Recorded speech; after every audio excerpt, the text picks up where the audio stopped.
You're watching the South Texas News Leader. This is 3 News at 5. A gun threat at King High School. I'm Madeline Dart, and I'll tell you what parents have to say and that charges the girl is facing up next. Plus, a woman is dead after an alleged drunk driving accident. What her brother is saying coming up. And Vice President Mike Pence heading to the border. Just ahead, what some South Texas residents think he should focus on. And good evening, everyone. Thank you so much for joining us tonight. I'm Kathy Uriarte. And I'm Rudy Trevino. We begin tonight with CCISD investigating threats of gun violence at King High School and Veterans Memorial. The threats were quickly diffused, and one student has been arrested after claiming she had a gun. Our Madeline Dart joins us live tonight with the details and how the school is responding. She has our top story. Maddie. Good evening, Rudy, Katya. Yes, students and parents obviously shaken up about this incident, especially in light of what has happened in the past week. And they also say after the female student was detained, students and parents were a bit shaken up. They say there is zero tolerance for any remarks or threats of this violent acts in school.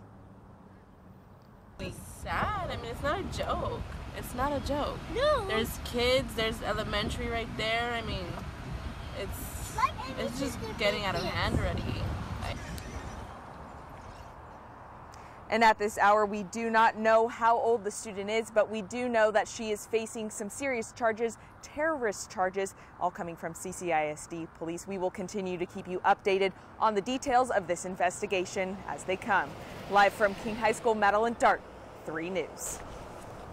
And listen, these threats, as scary as they are nothing new to CCISD. CCISD Police Chief Kirby Warnicki joins us today. Thank you so much for being here, Chief. Let's talk about this issue. Obviously, yesterday when we spoke, you said we've got it under control. We know exactly what's going on, and we're out here providing service to not only our students, but our parents and our administrators.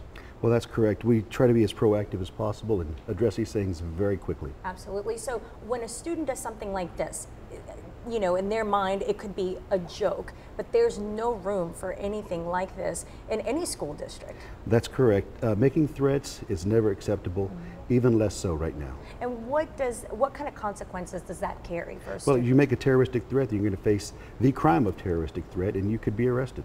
The folks in Beeville had to deal with a morning social media post that warned them not to go to school wearing white. You take those kinds of things seriously as well, don't you? Well, it's how the threat is displayed. Is it something more factual? Is it something that we can use as an actionable threat? And if it does, then we're going to take action immediately. So I don't know anything about the Beeville one. I know about the ones that happened to us, and I know what we did. And Chief, I mean, you've been with CCISD for 20 years. 20 Long years. time. And you have seen how our culture has changed. Personally, your reaction to where we're at? You know, it's I guess troubling to know that someone thinks it's funny to make a threat, because it affects so many different people. As you know, I've got a teenage daughter, and in light of what happened in Florida, I would be worthless if something ever happened to her. Right. And so people take this very seriously, and we take it very seriously because it impacts us at a really emotional level. No doubt. And so, warning to those out there, students or non-students, beware. You know what? Do not make threats. It's not funny, and you will face the consequences if you do it. And last thing for parents, you know, some parents saying, I needed to know right away. At what point do you alert parents if it is a threat or if it was a student making a joke or not? I would say at any point you think something is up. No threat is too small, no suspicion is too small. Let us know. The sooner we can get involved, the sooner we can put someone back on the right path or stop them from doing something really dangerous. As the sheriff in Florida said, if you see something, say something. Absolutely. Chief, thank you so much for being with us today. Thank you. Tough job. Thank you. Thank you.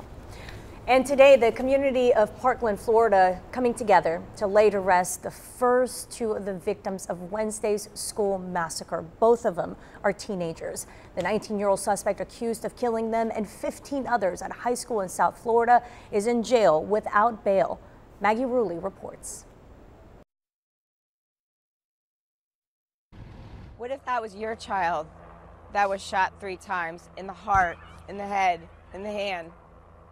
Think about it. As the first funerals begin today for the 17 victims of Wednesday's mass shooting in Parkland, Florida. My home away from home was attacked brutally and tragically. Now the FBI is admitting it made a huge mistake in how it handled a second tip it received last month about the suspected gunman. In a statement, the FBI says a person close to Nikolas Cruz contacted the FBI's tip line with specific concerns about his gun ownership, erratic behavior, and his desire to kill people. The FBI has determined that protocol was not followed. The information was not provided to the Miami field office, and no further investigation was conducted at that time. The FBI had already been alerted in September by a video blogger concerned that a user named Nikolas Cruz had left a threatening comment. Attorney General Jeff Sessions today ordered an immediate review and said we must do better. And Florida Senator Marco Rubio said in a statement it was inexcusable that the FBI failed to follow protocols. The community here now turning their pain into action. Don't tell me there's no such thing as gun violence. It happened in Parkland. Both Florida senators are here in Parkland today, and Democratic Senator Bill Nelson had a message for the president. He said, listen to the students, listen to the kids. They are speaking out wholly like they never have before. President Trump's expected to visit Parkland this weekend. Maggie Rulli, ABC News, Parkland, Florida. Back here at home, frustration and anger from a surviving brother after a 29-year-old mom of 3 lost her life to an apparent drunk driver. Our Brian Burns spoke with the brother of Lori Reynolds and joins us now live with more on this story. Brian. Well, Katia, Lori Reynolds was killed overnight in an accident on I-37 near Clarkwood and is believed to be the fault of a drunk driver. Now, these are pictures from Lori's Facebook page. The 29-year-old mother of 3 was described by her brother Christopher as a dancer and was busy raising her 3 children, ages 4, 5, and 9. The accident happened when a 30-year-old man driving northbound in the southbound lanes of I-37 struck her car head-on. Christopher Reynolds says his sister had some troubles in her life, but was doing better. She's had a rough few months, but she was real strong at heart, you know what I mean? And she was trying to get herself back together, to where she was happy, more, happier in life, I guess. 'Cause she's been through a lot this past few months, and she's a good person though. She worked, took care of her kids. Officers say they believe alcohol was a factor in the accident. The 30-year-old driver of the van was taken to the hospital with minor injuries. He is expected to be charged with intoxicated manslaughter. Rudy, Katia? Sad story there. Thank you, Brian, for that. Meantime, Corpus Christi police say alcohol could have been the reason for a 5-car accident. Happened on Castoris and SPID. Officers say around 2:30 this morning, one driver traveling south on Highway 358 lost control of their vehicle and crashed. Now, this accident caused 4 other vehicles behind them to crash. 2 people were transported to Spahn Shoreline Hospital with minor injuries. Investigators believe alcohol played a role in this crash. The accident is still under investigation. Meantime, at the Rockport Fairgrounds today, a group of firefighters are recalling where they were in New York when the terrorist attack happened. A new mobile 9/11 exhibit opened. The 23-foot trailer has been touring across the country as an educational tool featuring artifacts and firsthand testimonials from New York's first responders. Organizers say it's a way to show people what it was like at Ground Zero on that fateful day. The exhibit will be at the Rockport Fairgrounds until Sunday. We've got directions on our website as well as a schedule of events. So thousands of pounds of trash collected from 6 different coastal Bend beaches during a volunteer winter cleanup. The cleanup was organized by the General Land Office. Over 400 volunteers collected the trash. By the way, those volunteers collected over 11,000 pounds of trash. Okay, let me put this into perspective. You ready for this, Rudy? Yes. That is as much weight as an elephant weighs, okay? The big kind. The big Big elephants. So think about that. That's how much trash was collected. Not the baby ones. No. An actual grown elephant.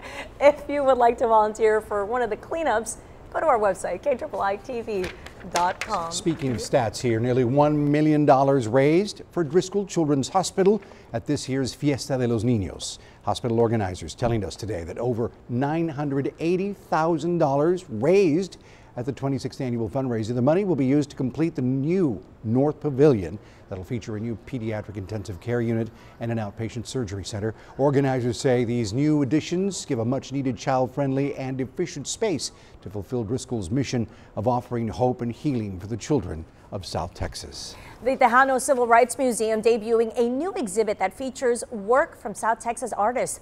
Artwork representing the Sacred Heart will be on display during the Corazón Sagrado exhibit Sunday over at Heritage Park. The exhibit features 15 artists. The event aims at bringing awareness to South Texas art and the Tejano Civil Rights Museum. So listen, are you looking to spruce up your garden, or maybe you're thinking about building a new deck? Well, you are in luck, because hundreds of vendors are going to be at the American Bank Center for the 19th annual Home and Garden Show this weekend. That's right. Experts on landscaping, remodeling, and other home improvement subjects on hand to give you the best advice to make your project a reality. Sean Kelly is live there now, and he's going to tell us what we can expect. Sean?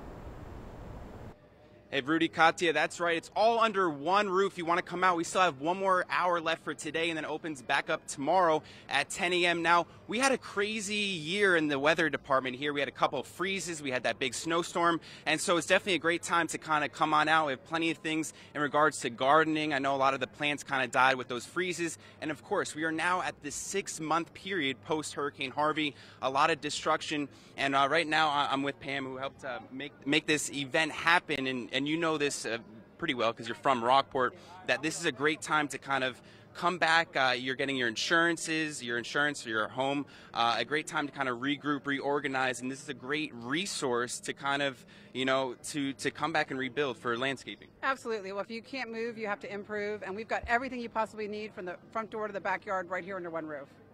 And you had mentioned that this year is a little bit different. We have a celebrity in the house for tomorrow and on Sunday. We do. We have Andy and Ashley Williams from Flipper Flop Fort Worth. They're the hot new stars on television.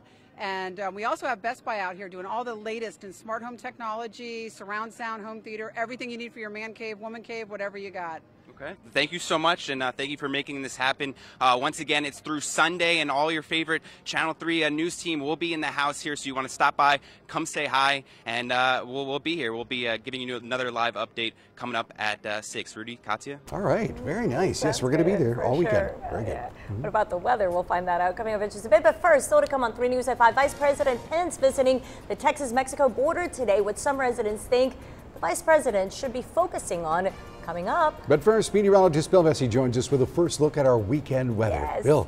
Hey there, Rudy, Katya, everybody. Hola, amigos. All right, let's start with the first 3 hours of the weekend. Look at that, nice mild temperatures in the 70s. Mostly cloudy though, and fog once again will be developing. We have a very weak front coming through overnight tonight.